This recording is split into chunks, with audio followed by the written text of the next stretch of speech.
everyone, a bonus episode of the EdTech podcast today as we throw back to Ian Hurd recording at the graduation of the first cohort of teachers to complete a nationally recognised qualification from the National Centre for Computing Education, or the NCCE.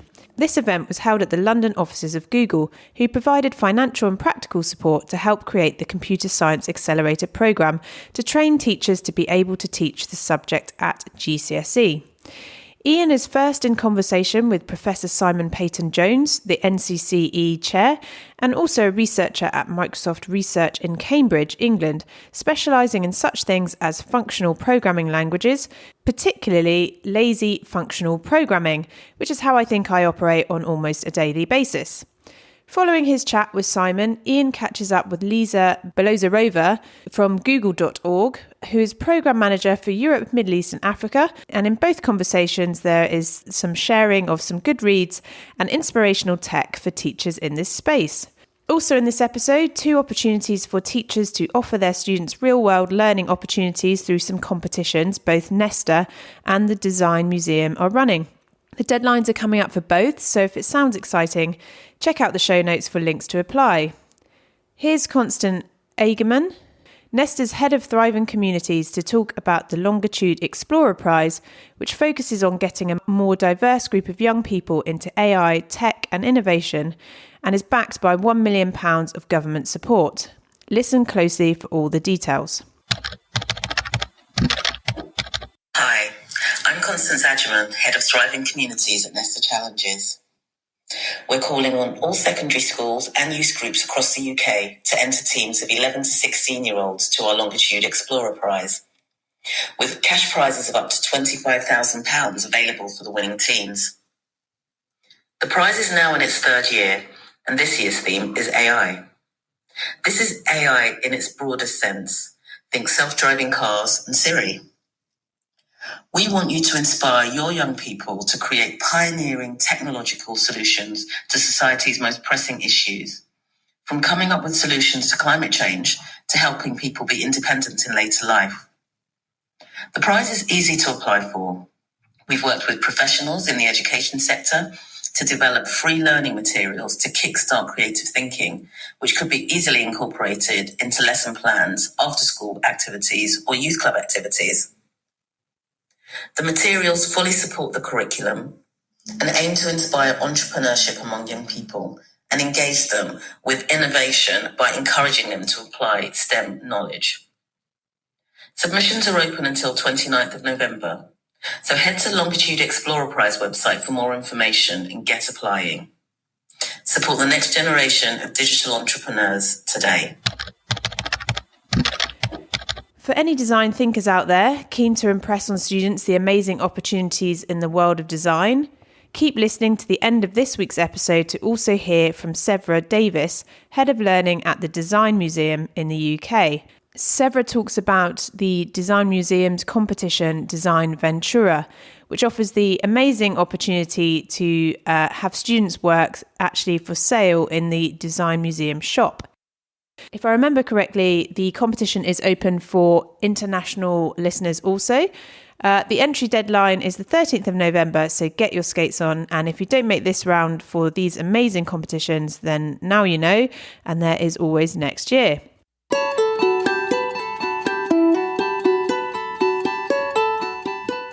Okay, so I'm honoured to be sat here with Simon Peyton Jones, Chair of the National Centre for Computing Education, at this very lovely event celebrating the success of the programme so far. So hello Simon, it's a pleasure to meet with you. Thank you for taking the time to meet with me. It's very nice to be here. I'm a computer science researcher at Microsoft's Research Lab in Cambridge, so my day job is just computer science research. This is my spare time activity being here. But this event has been a graduation event for 85 of the 100 and something teachers who've now completed the Computer Science Accelerator course for the National Centre for Computing Education. They are the first graduates, the guinea pigs of the new National Centre's programmes. You were talking earlier to the crowd about the importance of those people becoming the very people that go out and talk to other people about this, and using that as a way of kind of like, you know, keeping the momentum up of this programme. I feel that very strongly. And teachers are under a lot of pressure, and it can often feel just feel in their hearts to them each day as if they're sort of, trudging along and dealing with all the demands that press in on them. I would like to give, the computing teacher who's involved in this program, just every computing teacher in the country, this sort of sense of, I'm part of something that is actually truly exciting at an international level. I am part of making my children's lives better. And I actually have a meaningful role to play in that, as well as my daily trudge. That can sort of help you motivate you to feel this is all worth it. Make you get out of bed in the morning. That's my hope. No, exactly. So I noticed that the Research Bites newsletter, for example, and CAS Chat's been going for a long time. They're really good examples of how that community of interest can, support each other and create more flexible teaching practice. But do you envisage any new technological solutions to increase kind of flexible access to learning for the teachers on the CPD, which maybe give more weighting perhaps to kind of formative assessment to help drive participation on the accelerator program, for example, for teachers who are more time poor and can't turn up to these things in face-to-face? Oh, yes. So the National Centre for Computing Education, as well as producing all these face-to-face courses, also has produced, and it will produce more, online training courses, which are so they're available. You can do them whenever you like, but they usually run in a synchronous fashion, so that you do it in a particular 4-week chunk or 8-week chunk, and that means you get to interact with other people who are doing the same course at the same time. This isn't just limited to Britain. Teachers worldwide are using these online courses. So that's one thing, is that it sort of liberates you a bit from the face-to-face stuff.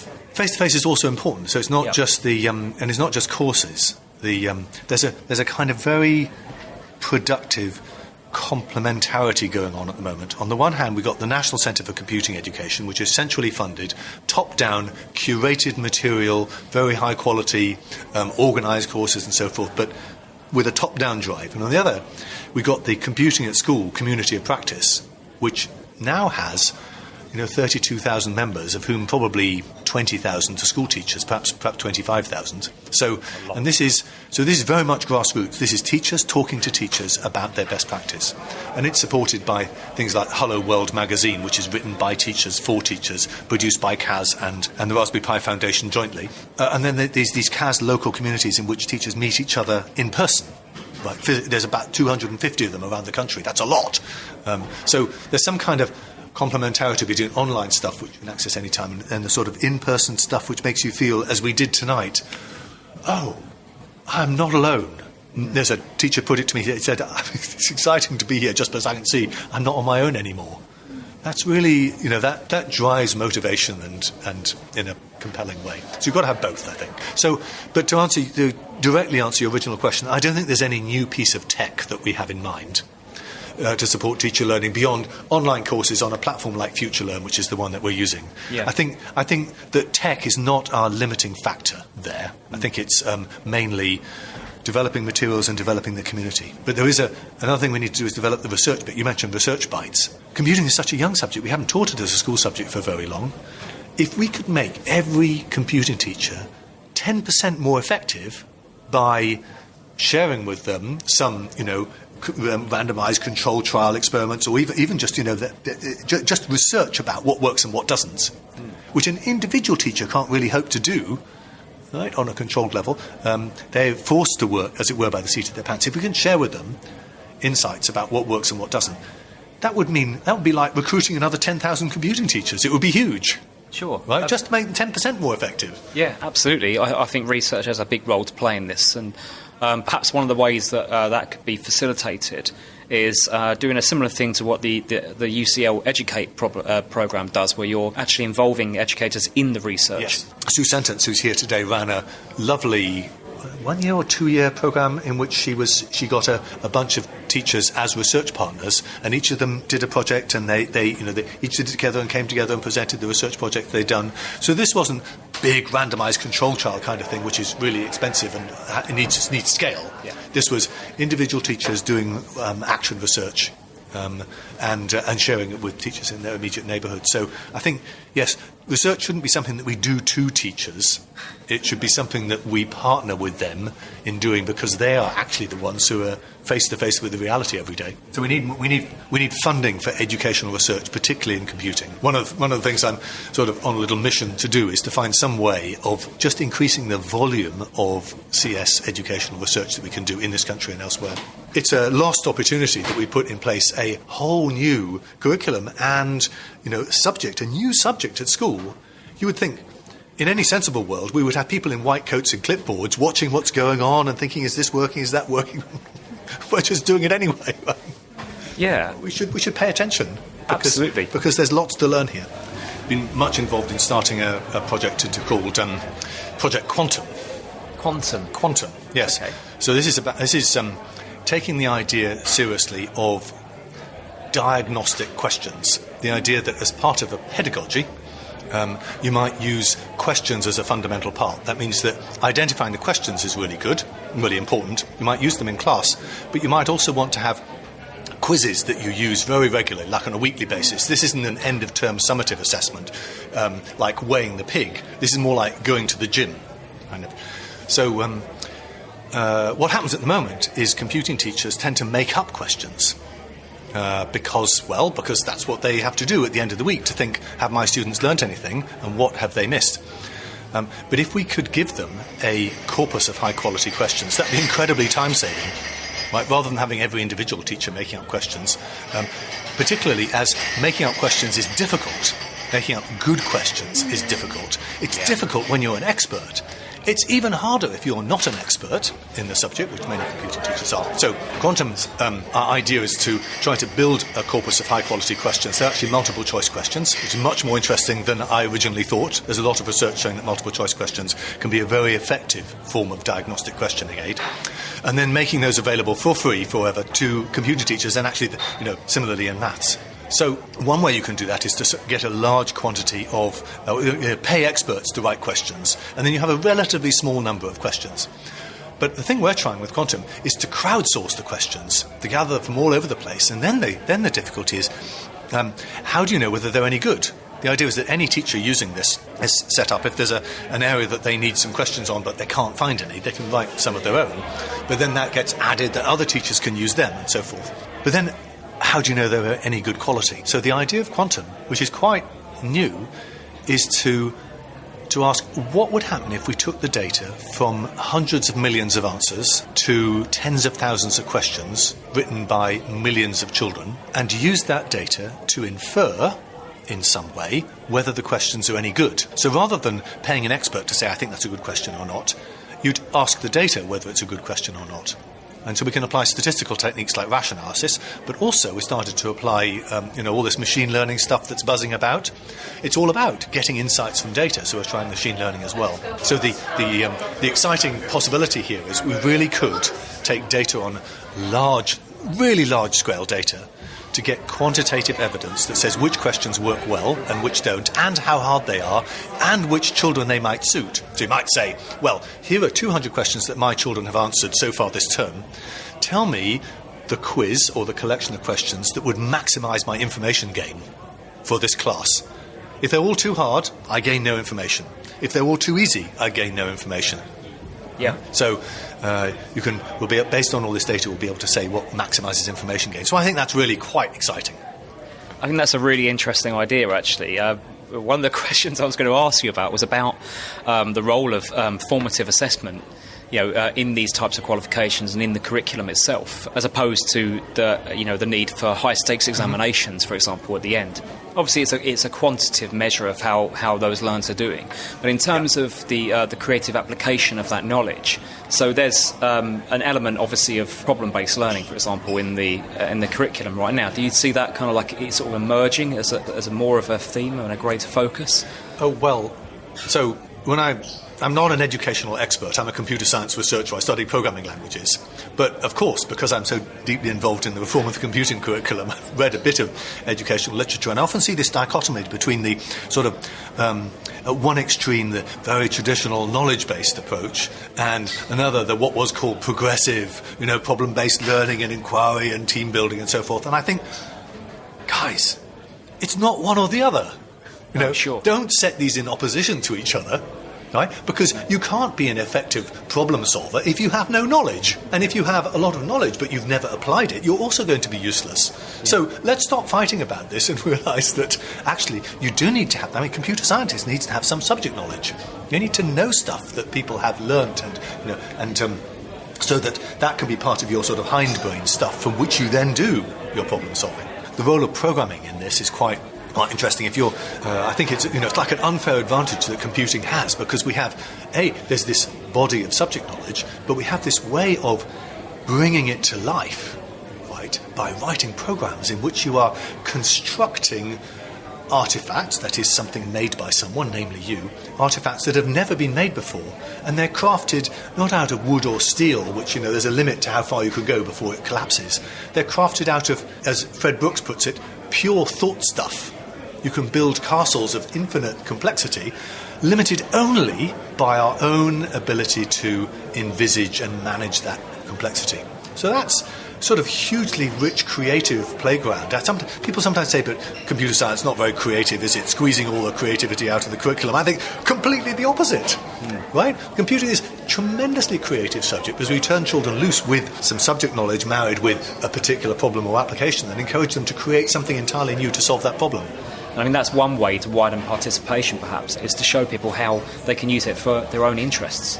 Yes. I was going to ask you, actually, because though there's been quite a significant increase this year, there does seem to be a relatively low number of young people taking up the computer science GCSE, particularly girls, who are at the moment only making up 1/5 of the entries. Do you think that there's still a bit of an image problem, and maybe people are worried that it's too techy, or maybe they're also worried about that automation may take over some of these roles as well? And do you think that might sort of shift the curriculum into more creative problem solving and data analysis and different areas like that? Ollie, no. I think if they're worried about computing taking over some of these roles, they should worry about other things. They're going to need more computer scientists, right? If AI is going to be big, they're going to need a lot of us, right? So I think if you're worried about sort of future job prospects, then computer science is absolutely something it's guarantee, I think, of having an amazingly well-paid, interesting, rewarding job. But I do think we have an image problem, absolutely. But I think many people see computer science as something that's conducted mainly by socially challenged male geeks who work in windowless rooms and are unable to hold a conversation, with you without looking at their shoes. Which is absolutely false, even today, about people who are working in broadly the computing sector. But it's a pervasive image problem we have. And as far as young women are concerned particularly, that's a complicated, multifaceted kind of thing. It's not just computing, it's across all of science and engineering, actually. And it's something which a lot of people have tried very hard to shift. We got a particular project as part of or sort of related to the NCCE. There was a couple of £1 million from the original Chancellor's announcement that's specifically about improving the outcomes for girls in computing. The one thing that I hope might help is starting earlier. If at primary school, girls can get the idea that, actually, I can do this better than a lot of those boys, then maybe when they get to secondary school, it'll be easier to retain them. Whereas if you're first posing that question to them later, when they're 12 or 13 or 14, it's harder for them to overcome there are cultural barriers, because they think, I'm not a geek, am I? But then, real people who work in the computing industry mostly aren't geeks either. It's still a bit of a problem, but I mean, I also see that's changing quite a lot, and actually that bears out in the figures. And you look at actually that's twice the amount of girls this year. Yep. It's a 14% increase in females, taking up the programs, whereas a 7.2 increase overall. The tides are changing. I think it's a long path, though. It's a long path. I don't think there will be quick wins here, but I think it's something which we need to continue to pay specific attention to. That is, not just assume it'll all come right, but to actively work. Rather than as schools actively work to make sure that their disadvantaged children have a smaller gap between their more advantaged children. It's a very big focus for schools, and I think we need a sort of similar focus, at least particularly within computing, on increasing the proportion of young women. It really needs senior leadership to buy into it. This cannot be done by individual computing teachers. So insofar as this podcast goes to senior leaders, I'd really like to ask them to take a bit of time to understand a bit about what's going on and why it's so educationally important. You saw the explainer video that I did. It's only 7 minutes long. If they'd all just watch that and get a sense, that would be really helpful. Yeah, sure. And obviously that will be in our notes, in the show notes. Yes. So go look at it, because we're on a mission, right? But we need the support of senior leadership, because they are the gatekeepers to our schools. They are under intense pressure, but they're also profoundly motivated to make their children's lives better. That's what they're there for, and that's what they think about every day. Sure. And this really will. I think it's fantastic. Bearing all of this in mind, what do you see as the next milestones for the programme? Oh, well, that's hard to say, because we're at a stage in which we've gone from 0 to 60 in 10 seconds. Right, the National Centre the contract was only awarded in about November last year. So we're only 8 months in. Everybody who's involved in the NCCE is working their socks off just to get this entire programme up and running. And we've got very ambitious targets for how many teachers to reach and how many schools to reach. The main milestone that I would like to reach is to feel that computing had become an exciting and vibrant subject in every school in the country. Now, maybe that's overambitious, but not just the cities, not just the schools that are particularly well funded, but really a large proportion of our schools would just say it's become a routine part of what we regard a good education to be. And at the moment, that's not the case. It's patchy. So my principal ambition is to remove the patchiness, right? So we can say, by and large, provision is good. Like, as you were saying, only 10% of the children at Key Stage 4 do computer science GCSE. Now, computer science isn't a whole of the national curriculum in computing, so the technical awards complement it. Maybe we shouldn't expect that every child will do computer science GCSE, but I think more should, and I think every school should offer it. Right? It's sad that schools don't even offer GCSE computer science. Yeah. So that would be, for me, a huge milestone would be if every secondary school offered GCSE computer science. But there's a long path to that. Yeah, and you were saying earlier, actually, about those other barriers, like the local governments, the parents, all of these things. And maybe perhaps, seeing that change happen, and widening that participation as it's happening with young girls and different diversity groups as well, that will be the catalyst for all those other barriers to come down, perhaps. Yeah, and I really hope that what you saw in that video that I showed, I do hope that computing will, for some children at least, be a ladder into the top half of the hourglass economy, into highly skilled jobs where they're highly valued. It doesn't matter who your parents are or where you learn. If you learn this stuff, you will be highly valued. And so for the children for whom, regardless of their background, including disadvantaged ones, if they find that they're good at this stuff, they will have a rich and fulfilled professional life. And that is it's another pathway to for them to have rich, fulfilled lives in a society that's uncomfortably unequal.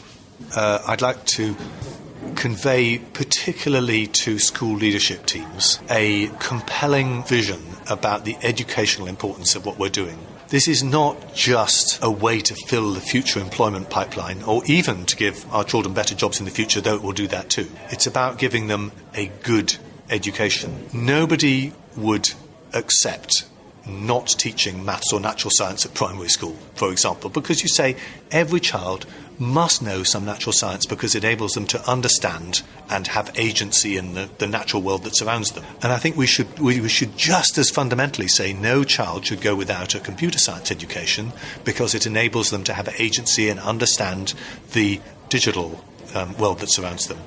So there's a sort of powerful educational message here, and I think if senior leadership teams get hold of that, they will then think, so I actually should devote attention and time and resources to this, even though they are balancing 100 other conflicting priorities. I would really like them to see this is a priority that's not being imposed upon me from above. This is something that I want my school to do as a way to give a really good education to my children. There was one last question, just quickly, that we ask all of our guests, and we always like to ask people what they're reading at the moment, any interesting books or articles. What am I reading at the moment? Well, I don't know what to tell you. I'm reading articles about machine learning, and automatic differentiation and type systems, because this is my day job. I will tell you, I was a little while ago. I read a book that I enjoyed a lot called Cleverlands. It's by Lucy Crehan. She's a science teacher who stopped being a science teacher for a while and went on a world tour, staying on, camping on the floor of teachers around the world. She went to Finland, to Singapore, to China, to Canada, I think. And her idea was to spend a lot of time sitting in classrooms of other countries to see how they do education. So it wasn't a sort of formal research project. There's nothing, it was quite a sort of subjective story about what she encountered. But I found it very interesting just getting this sort of window into completely different educational jurisdictions and how they go about it. And some of you think, I'm glad we don't have that. But the thing that I remember most vividly from it was her sense that in Southeast Asia, if you give a problem to a child and they can't do it, they tend to think, if I just work harder, I could probably do it. So actually you have to be really careful not to give them problems that are too hard, because otherwise they'll, burn all the hours in the day just battering against this problem. Whereas if you give a problem to a sort of Western child, in Europe or United States, that they can't do, they tend to think, I'm just not clever enough. And that was the first time I truly internalised what people mean when they talk about growth mindset. Yeah. Right. It's this sense of perhaps or probably if I just work harder at this, I could do it. And then I think, okay, so in the school where I'm a governor, for example, or with my own children, I want to encourage them to think, I can maybe, even if I can't do this now, perhaps if I persist, I can do it. And that's a big educational lesson. But Lucy Crehan brings it to life in this book, so I'll just encourage people to read that. Well, thank you. That's brilliant. I really do appreciate you taking your time to speak to me today. And, we'll pass that on to listeners. Great. Okay, I'm very privileged to be here with Liza Belozerova, Program Manager for Europe and Sub-Saharan Africa at Googleorg, which is Google's philanthropic arm. Hello, Liza. Very nice to meet you, and thank you for sparing the time to talk to me. It's been a very inspiring event, hearing about the success stories of the program so far. I guess our listeners are probably aware of Google's very generous £1 million donation towards the teaching training costs for the NCCE program. So as Googleorg's program manager for this region, would you be able to outline for our listeners what inspired Google to be part of the NCCE program? Of course. Firstly, hello, and thank you for this opportunity to talk about our work. We're aware at Google that Google as an organization couldn't have been founded and couldn't have grown without top quality computer science education. So computer science is something that Googlers are very passionate about, because we see firsthand the opportunities it has unlocked for us as employees of this company. And we know that basic computer science skills like coding, collaboration, and analytical skills are important not just in people's careers, but in lives in general. And it's also important for students no matter what professional pathways they choose when they graduate or when they finish school. And we believe that technology can significantly change people's lives. But in order to make that a reality, we need to create opportunities for people to innovate with technology, and that starts with education. Hence, we have invested Google.org as Google's philanthropy. We have invested over $70 million globally in computer science education in these efforts. Yeah, that's a lot. That's a lot. So, obviously it's really fantastic that it got the support of Google for this program, because obviously a big part of it is trying to widen that participation. But is there any specific outcomes that Google wants for this particular program? Of course, we want as many teachers as possible to complete the courses and grow their skills. But aside just the participation numbers, what's important for us is to break those barriers around what computer science education is, to ensure that teachers grow confidence in teaching computer science, that they grow the network of teachers who are passionate about the subject matter. And if teachers become passionate ambassadors of computing, then it inspires, obviously, their students to take on computer science. So it's, for us, apart from just numbers, which of course are important to create the momentum in England, it's also about breaking barriers, creating ambassadors, and creating opportunities for kids, for them also to have interesting and fulfilling careers when they finish schools. So that's good. But on the participation front, then, do you think that there's any other barriers that you think need overcoming to widen participation in computer science here in the UK and indeed globally, especially for females? And do you know of any EdTech solutions being used to deal with these issues? Yes, it's definitely something we are thinking a lot about. And as Google.org, we're investing in projects globally in Europe, in the US, and in other places around supporting girls into getting into STEM and computer science. So there's a very interesting example that is given by the NCWT in the US, where they were saying that when girls start computer science, they go into the first class, and the first problem statement that they see is around poker.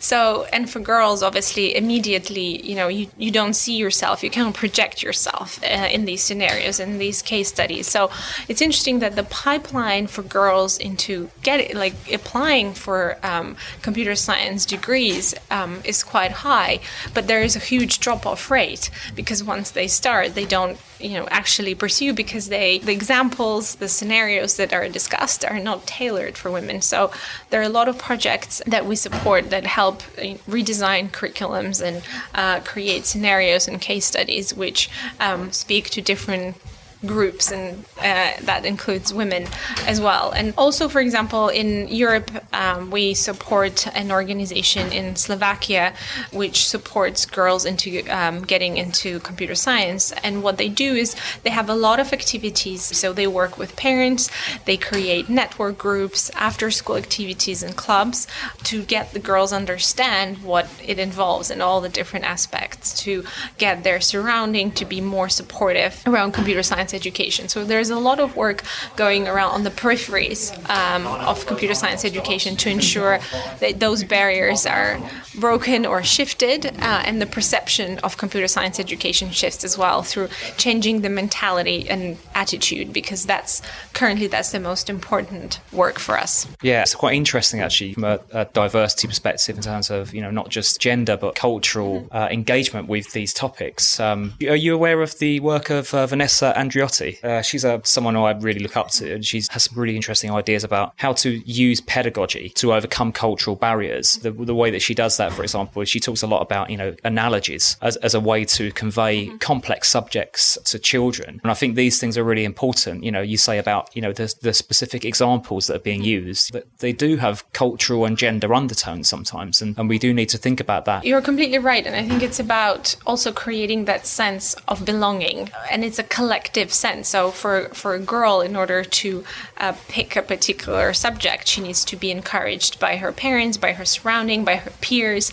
So it's very important to create support networks and community groups to overcome those cultural barriers. We see these different projects like this in Africa, in Eastern Europe, and Southern Europe, and it requires a lot of understanding of cultural practice and barriers to shift these questions of access. So I think at this stage, it's a lot about understanding psychology. I think once the girls actually are encouraged, and once they are, pursue the education or career in computer science, it goes as any other subject matter. It's about working on the kind of psychological aspect and barriers and access before that. And this is where our focus is predominantly in our philanthropic investment. So one thing we always like to ask our guests is what they're reading about at the moment. So are you reading any interesting articles or books? I love this question. I have recently become very interested in the last year or so about the questions, as we were actually talking, questions of belonging and especially the world today that's becoming increasingly polarized and fragmented. How do you develop a sense of belonging, especially with the developing culture of digital, and how do we connect now as humanity, and what connects us? So I have recently ordered Malcolm Gladwell's new book, Talking to Strangers. So I'm really excited about reading this, and just started reading Braving the Wilderness by Brené Brown, which is a fascinating book on helping people understand what are those social ties, how do those social ties look like now in the kind of digitalized world. So that's currently my reading. Very on point. I like it. Yeah, very interesting. Yeah. Thank you. That's amazing. And thank you so much for taking the time to speak to me. Thank you. Thank you. So my job title is Head of Learning here at the Design Museum in London. And what that means is that I oversee all of the learning programs that we run at the museum. So we want to ensure that everyone who comes here has a learning experience. And that means if they're 8 years old or 80 years old. And we want to provide experiences where people who are either in the design community, they might be practicing designers, or they might be, what I might call design curious. They've heard a lot about design, but not really sure what it's about, and are interested in finding out more. So I see my role as being the champion, both internally and externally, for learning about design, but I guess also just hosting and prompting and facilitating dialogues about the role of design in the world today. And I'm sure we'll talk about this more, but I guess, and it was said a little bit in my bio there, my real interest is in how can design make a positive contribution to society, to the environment, to the economy. And we know it has a role to play in all of those different ways, but I think we're still we still often think of design as sort of an elitist thing or sitting outside of other subjects. And I think one of the things that I think a lot about and talk a lot about is how design is an applied subject, applied discipline, and how connected it is to other things. In the introduction, I also sort of described the Design Museum's competition called Design Ventura.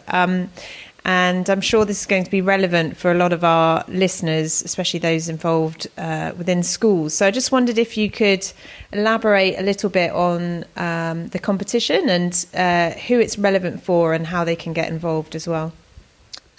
Yes, I'd be delighted to. So Design Ventura is a design competition program. It's for students in years 9, 10, and 11. And they are asked to design to respond to a brief, as you said before, around addressing an everyday problem or need. And it results in the design of a new product that we sell in the Design Museum shop. So in this sense, it's different from other design competitions out there because it really brings together design and business and enterprise skills. So the young people are asked to respond to, say, a social issue around an everyday problem or need, but then when they go through the judging process, it's sort of like a Dragon's Den type pitching process, and we actually make the product and sell it in the Design Museum shop, which means that they end up working with professional designers almost as kind of both client but also the design team themselves. So they get to see how a professional designer might start to think about material choices, branding, packaging, manufacturing. What do you do when you've come up with a product and actually you're now thinking about how do you bring the cost down so it can be accessible to a wider range of people? How can you ensure that it's sustainable? So we've got a big push in recent years to start using, to encourage young people to be thinking about using different kinds of materials. Mm-hmm. So going back to sort of the aim of the program, as I said, it's really about combining design thinking and creativity together with business capabilities and skills that we think will help young people increase their employability in the future. The project was launched in 2010, as you said, and it's in partnership with Deutsche Bank as part of their youth engagement program called Born to Be, which you may know about. And as you said, we've had close to 76,000 students participate in 1,860 schools. So in terms of the practicalities, it runs across the academic year and it's totally free. That's the important part. So to anyone out there listening, totally free for teachers and schools to participate. And we put a lot of effort into the support around the competition so that teachers are offered training and resources to develop their own professional practice, but also then to run the project in their schools with their students. Students are asked to work in teams, and then, as I said, we have a shortlisting, and then there's a pitching event where the young people come and pitch their ideas to that illustrious judging panel some of you mentioned earlier. And then it goes on from there, and they develop their idea, and it actually goes on sale in the Design Museum shop.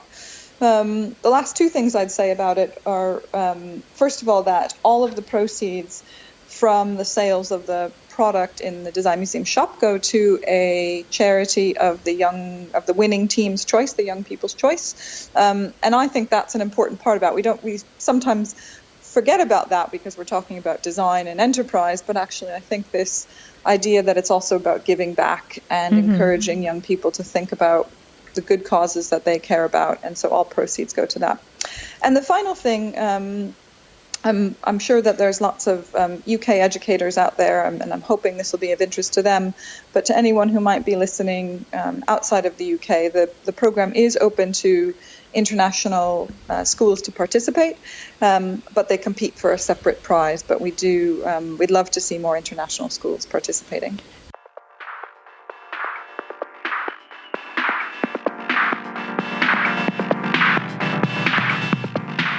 That's all for this throwback bonus episode. Our next episode features the amazing Beam working to match crowdfunding and industry training for some of the most hard-to-reach learners, so don't miss it. For all events, you can go to www.theedtechpodcast.com/events. We have a live podcast recording coming up at Reimagine Education in London in December. For our listeners, there is a promo code giving 30% off to attend, and the code is, wait for it, EdTech Podcast. There's a link with the promo code already applied in our show notes, so go and check that out. And until next time, bye-bye.